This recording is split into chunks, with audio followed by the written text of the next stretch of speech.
So without further ado, please give a warm LSE welcome to Dr. Sara Seager.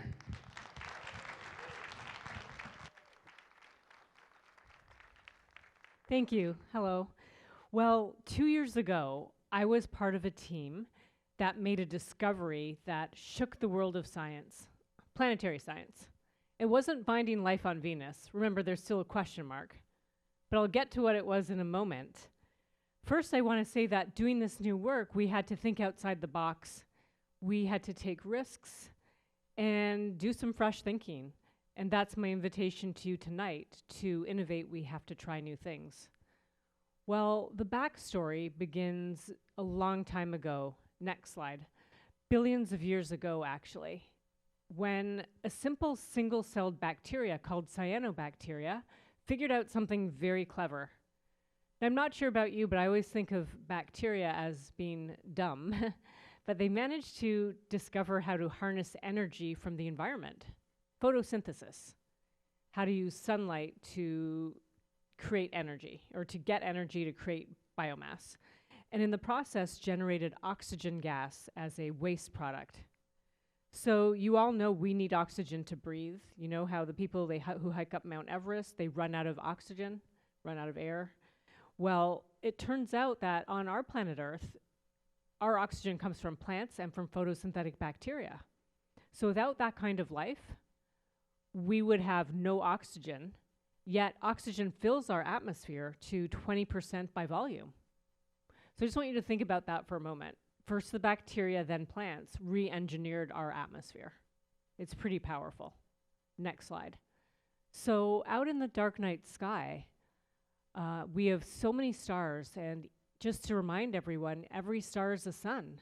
And if our sun has planets, Mercury, Venus, Earth, Mars, etc., we expect these other stars to have planets also, and they do, and we call them exoplanets. So the next time you go to the dark night sky, you can imagine what kind of planet is around any given star. And I love to imagine that there are intelligent beings on a planet orbiting a nearby star, and that they have the kind of telescopes we're hoping to build. And if they look back at our Earth, they'll see something that makes them suspicious there's life here. It's not big structures like the Great Wall of China. It's not city lights or pollution, but it would be oxygen gas, a gas that doesn't belong. It's so reactive, it shouldn't be in our atmosphere, yet it's here to 20% by volume. And they'll be suspicious there's life here on our planet. So the controversial thing I did is I was part of a team that found a molecule, a gas on Venus, that doesn't belong there. It's not created by volcanoes or lightning or really anything. And it leaves room for the possibility of life making this gas. Next slide. So it's not just oxygen, by the way, but at least life here on Earth makes so many different molecules. These are just like cartoon versions of molecules to just capture the idea that, wow, I mean, thousands of gases are made by life on Earth.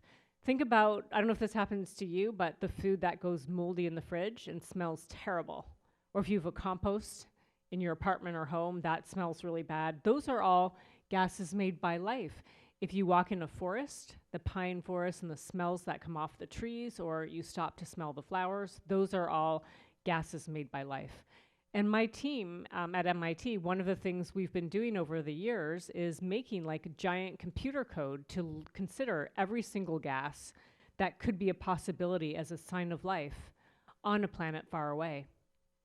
And one of the gases we came across, I'm guessing that a lot of people haven't heard of this gas. It's pretty obscure. It's called phosphine. Phosphine, it's a phosphorus atom attached to 3 hydrogen atoms.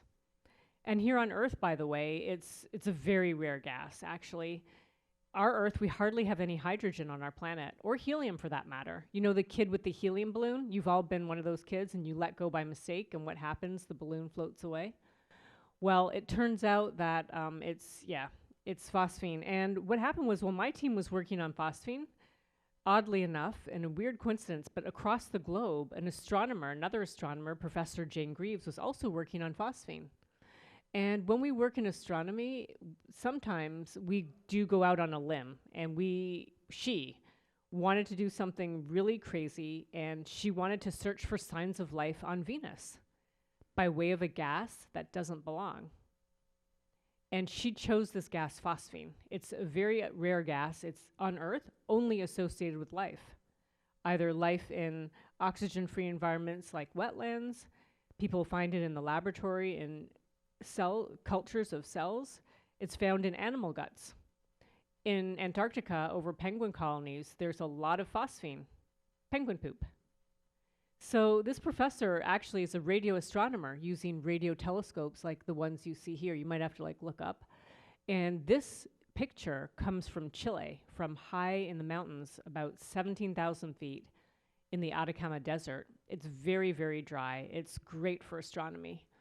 And she proposed to look for signs of life on Venus by searching for this gas called phosphine, which on Earth, there's no other way it's made. It's made by us humans, it's made by bacteria. And that's what she wanted to do. And it's so out there, she wrote a proposal to use telescope time, and the proposals are evaluated by peers, so by other scientists. They said no, and she tried again and again, and finally she got some time. And because my team was also working on phosphine, someone connected our two teams, and she asked if we could work on this with her. Next slide. So it turns out, why is this so controversial? Because Venus, as a planet, it's hellish. It is, well, first of all, just to show you, where we're at in outer space here, you can see our sun there, there's our Earth, and there's Venus. So Venus is orbiting interior to Earth's orbit. Its year lasts about around 250 days or so. And why is this so controversial to want to find signs of life on Venus? Well, first of all, the surface of Venus is so hot. It's too hot for life of any kind due to a massive carbon dioxide greenhouse atmosphere. And there's so much atmosphere, at the surface, if you were trying to walk around, you might feel like it's like swimming in the ocean because there's just so much air, so much pressure. And the carbon dioxide in this greenhouse atmosphere, it's just so hot. We wouldn't survive. If we went to the surface of Venus, you would literally maybe survive for 5 minutes before you just suffocated from the heat and eventually melted. Can you bring up those numbers, please? So just a few factoids about Venus is most of the atmosphere is carbon dioxide. Here on Earth, we have way less than 1% carbon dioxide. But on Venus, it's making up 96%. There's nitrogen, there's a bunch of other trace gases as well. But here's a really weird factoid about Venus. Its day, the time that it takes to rotate on its axis, is longer than its year. That would be like here, night would seem to never fall. It would take hundreds of days for it to become night. And Venus, oddly enough, it's rotating in the opposite direction that it orbits the sun. It's a crazy planet. We think it must have gotten smashed by another small body early on when it was first forming. So Venus has giant winds as well. The atmosphere is whips around the planet in 4 days. And overall, it's just a really, really strange place. But here, I know in New Jersey we don't have any mountains, but how many of you have hiked up a mountain? As you go up the mountain, what happens? It gets colder and colder. And so too on Venus.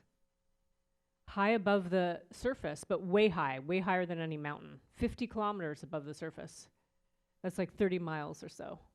The temperature is not too hot for life. It's actually just right. And oddly enough, the pressures, the atmospheric pressure, it's similar to what we have right here on Earth. And so for over half a century, since Carl Sagan first put this idea forward, he speculated there might be life in the clouds of Venus. And we're not talking about birds or anything complicated, little simple bacteria. And this concept is bolstered by the idea that here on Earth, we have life in our clouds. Bacteria is swept up and it goes into the cloud droplets. It stays up there for maybe a week or so. And this bacteria can be moved across whole continents before it's rained back down. Now, unlike here on Earth, Venus doesn't have fragmented clouds, but has a permanent cloud cover. Always, everywhere on Venus is cloudy. And the clouds are very extensive. So maybe it sounds good. Maybe now you think, okay, maybe there's life there. But the problem is the clouds on Venus, they're not made of water like our clouds are. They're made of sulfuric acid. That's a nasty, horrible chemical. if you got this on your clothes, it would burn a hole immediately, like without even, like it would happen so fast you wouldn't even know it happened. And if it hit your skin, it would make like a really deep, big hole. And one summer, remember that pandemic summer when everything was shut down? And at the time I had a 17-year-old son and there were no jobs, the sports fields were all closed. So I put him to work on my Venus project. He pushed to do real experiments. So by the way, sulfuric acid is so dangerous, you can't just go on Amazon and order like a giant amount of sulfuric acid to bring to your home to do experiments. Because work was closed, school was closed. So we did we can order a lot of little tiny bottles. And this is supposed to be like a funny story, so don't try this. But if you're a teenage boy wanting to do experiments, and you're doing this outside because it's safer to have like air flowing, you've got a bit of sulfuric acid and you're gonna test objects around you and see if they're stable in sulfuric acid, see what happens to them. What would be the first thing you would try? You can think about this, whoever you are, however old you are. Well, before I could say, don't do that, he grabbed an ant, put it in sulfuric acid. Before I could even like blink, that ant had a seizure and turned to black goo. Now, some of you might not like ants, you might think, doesn't matter, but can you imagine that our life, like that's how our life would act in sulfuric acid? Just get destroyed like instantly. So we love this idea of life being in the clouds because the temperature's right, everything seems right, but it's a very nasty, nasty chemical. It's really horrible. And so that's partly why I'm here today, to tell you about like literally a whole revolution about these cloud particles. And you won't hear this anywhere else because it's all so new. And I do have some more slides to come, but let me just take a break here and tell you about this. Actually, let's go to the next slide because you can see another pretty picture. This time we're going to go to Venus and the surface of Venus. We do know what the surface looks like because we've sent missions to orbit Venus and they can do radar, like radar mapping. We know Venus has volcanoes. It has some active volcanoes. It's pretty stark at the surface though. It seems kind of dark because the clouds are so thick and they absorb a lot of the sunlight. Like I said, we wouldn't be able to survive on the surface. We've sent probes that have gone down through the Venus atmosphere about 4 decades ago. And the former Soviet Union, they've sent about a dozen probes. Some of them landed on the surface and survived for about an hour before the electronics fried. That's like you wouldn't want to put your cell phone, in the oven and turn it to the highest temperature because the electronics wouldn't survive. So things can't work. Things that we make can't work at the surface.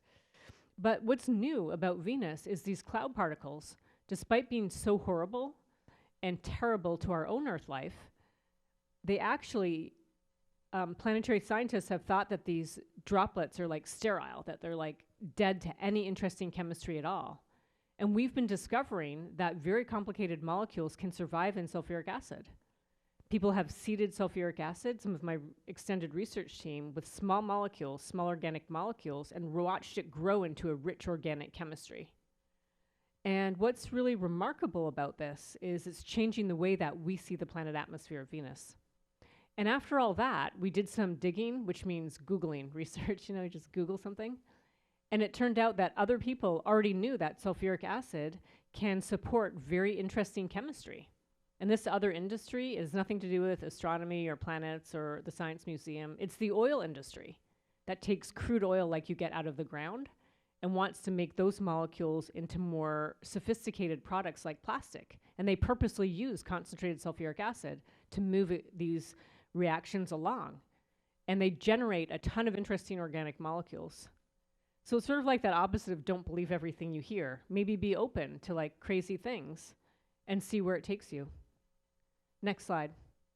So what are we going to do about all this? That the Venus clouds are interesting chemistry, even though they're bad for ants and other Earth life. We're going to go back to Venus. And I'm really excited to share with you that I'm leading the first ever, let's call it astrobiology-focused mission to Venus. Now, NASA has sent missions to Venus. They're sending more missions. But none of the missions can do anything related to the search for life because it's too taboo. It's too out there. Like, we have this thing we call the giggle factor in science. If someone tells you an idea and you start laughing, they can't take it too seriously. So the search for life, it's still a bit awkward in scientific circles. So we have this mission that's going to go to Venus. Next slide. And I'm going to tell you a bit about what this mission is going to do. It gets a bit technical here, but we're going to send, this is a really small mission. It's going to launch on a rocket out of New Zealand. and it's a little, about 40 centimeters in diameter. There's a, we'll see it in a minute. And inside this mission, there's going to be one single instrument. And this instrument is going to shine a laser out through a window in the probe. And it's going to shine that light at the cloud particles to see if the droplets will light up, to see if they will fluoresce. And what this is showing you here is, let's see, okay, it's not working, but anyway, there's just a lab setup there just so you know there's a real instrument. And on the right, that's like how big the instrument is. There's a laser that will be shined out and it will bounce back off the particles and will also be, I got it, thank you. All right. This is like a laboratory setup. It happens to be out in Colorado where Professor Maggie Tolbert has this lab. You can't really see what's going on, but it's, think of like a perfume bottle spraying, but spraying sulfuric acid. Remember what happened to the ant? You wouldn't want to be spraying this anywhere near you.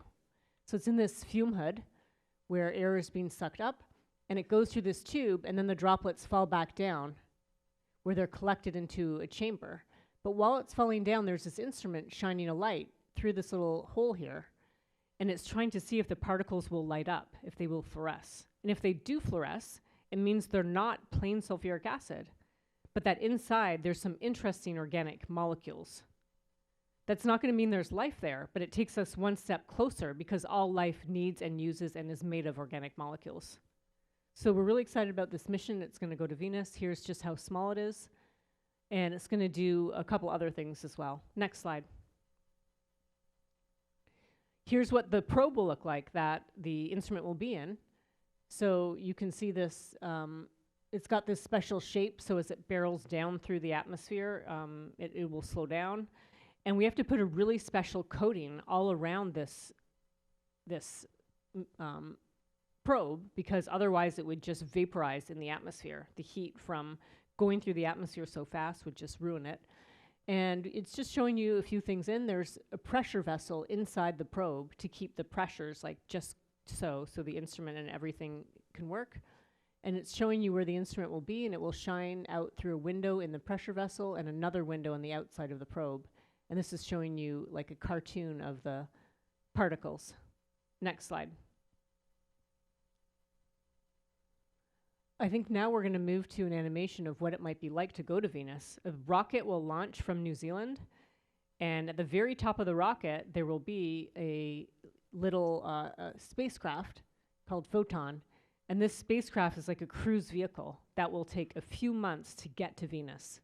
And this cruise vehicle will just zip by Venus. It won't stop, but it'll drop off the probe. And this probe will drop down through the atmosphere. Next slide. Let's see, we're going to get like an animation of the probe going through the atmosphere. It's going to be going so fast, and it's going to be going like way faster than an airplane, but it will slow down like just because of the air in the Venus atmosphere will make it eventually slow. This spacecraft will ultimately take about an hour to get from entering the atmosphere to the surface, but it will only be able to spend a few minutes in the clouds. And during these few minutes, it's really, really a special, special time, because this ultraviolet laser will be going through the windows, and it will be measuring the backscattered radiation and looking for fluorescence and trying to find out if there's anything interesting going on in these cloud droplets. The probe will keep sending data back. It's really hard to get data. You know how sometimes your phone, it's just like not, like in here you have no signal, and it's really tough. It's going to be like that. It's going to be hard to get data back because it has to send data across outer space back to Earth. And the probe will just keep transmitting data as long as it can until the electronics stop working, might implode, or until it crash lands on the surface. And this mission will launch we have a couple dates. We're not sure exactly when, hopefully soon, but within a couple of years for sure. Next slide. So that's my story about Venus, this special planet that's so bright in our night sky that Professor Jane Greaves and the team she asked me to join went out on a limb and decided to search for a gas that doesn't belong, and found this gas. This gas and the whole story about phosphine ended up being incredibly controversial. Some people don't believe the signal is real. They don't think we found phosphine. Other people who analyze the data, they do recover the signal. They want to believe phosphine is created, they do believe the signal is real. They want to attribute to another gas instead of phosphine. But this whole phosphine story remains very controversial. But the beauty of it is that it shone a new light on Venus. It brought new people in the field. It brought this trying to understand sulfuric acid a lot better. And it brought these new missions that are going to Venus, including this new Rocket Lab mission that I just told you about. Well, that concludes my talk. And I hope that you'll be paying attention in January when Venus shows up again in our night sky. And when it does, you can now wonder, is there life on Venus? Thank you.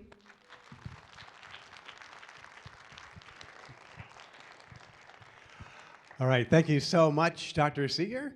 And I was going to ask a few questions in front of the audience before we end this planetarium part. And then afterwards, we'll be in the science and the sphere area outside the theater. So I guess we were talking beforehand, and you mentioned that you went to the Ontario Science Centre when you were growing up. Were science centers one of the reasons why you wound up going into the astronomy field? Yes, well, maybe I'll mention the planetarium because I did grow up in a city, in inner city in Toronto in Canada, and we couldn't see very many stars. There's actually a planetarium near where I lived, and I just loved seeing the night sky. Like if you look back there, you can see it. I love that a lot. We also had a science center. It was one of the first of its kind, supposedly. And I do remember going there as a child, and all the exhibits were just great. Yeah, the Ontario Science Center, one of the leading science centers in the field. And now I wanted to ask you also, looking forward, it's so amazing to hear you talk a little bit about this thing about Venus that most people, I'm sure, haven't heard about until your talk. What other things are coming on the horizon that really excite you about space exploration right now? There's a brand new telescope, the Webb telescope. Anyone here heard of the James Webb Space Telescope? It's a follow-on to Hubble. And the Hubble Space Telescope, you know, it's like a household name. Everyone has heard of it. But Hubble has been around for like 3 decades. And it's time for a new telescope. And this new telescope, by the way, these space telescopes, they take 30 years from concept to when they finally launch. We've been waiting a very long time for this telescope. It was like overpriced, it took too long, and it finally launched almost 1 year ago on Christmas morning, actually. Launched at 7 a.m. and people woke up really early. I was on the West Coast, we woke up at 4 a.m. to watch this launch. You know, everyone was like, whole entire like generations of scientists had worked for this, and it launched so perfectly. It traveled far away where it orbits 1 million miles from Earth, where it's cold and dark and great for astronomy, and it's returning some breathtaking images. And this Webb telescope, what we really hope, we're gonna have to get really lucky. Almost like, not like quite winning the lottery lucky, but close. We're trying to find signs of life on exoplanets by studying their atmospheres with the Webb telescope to try to look for gases that don't belong. Like oxygen's hard to find, but like phosphine or like other gases. And we're still ironing out all the wrinkles with the Webb telescope, but it's returning like such amazing data. It's just absolutely amazing. So I'd say that's one to watch out for. Definitely worth waiting for. Yeah, it was first planned in 1996. I guess my last question, most of us, I think until this Venus thing came on a few years ago, hadn't even thought about the possibility of life on Venus. Looking elsewhere in our solar system, if you had to name one other place that you would think would be a good candidate to find life, what would that place be besides Earth? I'll come back to that in a second, but I want to return to this Venus thing because it's so almost more interesting study of like people and attitudes even, like outside of science, because it turned out after this whole phosphine thing, a lot of people got angry, but then a lot of these like believers and people who had either championed the idea or never talked about it, they kind of came out of the woodwork. And so you see that people wanted to believe in something crazy, but they felt like they couldn't because there wasn't enough evidence. So there's so many places we think there could be life. Really, we just think it's a place with liquid of some kind, a place with energy, and a place with the right temperatures for complex molecules. So some of the favorite places are Jupiter's icy moons. People love Saturn, Saturn's moon, Enceladus. This is like a tiny moon, but it gives off geysers. Like, have you ever seen a picture? Have you ever got to go to Yellowstone and like these spurts of water? And that's amazing because it means there's liquid water inside. So people want to like fly a spacecraft through these geysers, like outside of the planet, and to like try to see what kind of molecules are there. Are there complex molecules that could only be made by life? Another favorite is Titan, one of Saturn's moons, that is so cold It definitely doesn't have water, but it has liquid lakes made of gasoline, ethane and methane. And they're so cold, but again, there's liquid, and people want to send a spacecraft to like put a boat, in this water, maybe like a submarine, and look there and search for life there. So those are they're all favorites, but those are some of the like top choices. Fantastic. So what an amazing possibility that our own solar system could be where we first find life elsewhere in this universe of ours, or beyond. Well, how about another round of applause for our wonderful presenter, Dr. Seager. Now, when you exit the theater up the upper doors, that'll take you back to the main lobby, Governor's Hall. Sarah will be in the Science on a Sphere area, the giant globe, for about 20 minutes after this talk if you wanted to ask her more questions. So thank you all again for joining us, and hope to see you back here on the 5th of January. Thanks again, everyone.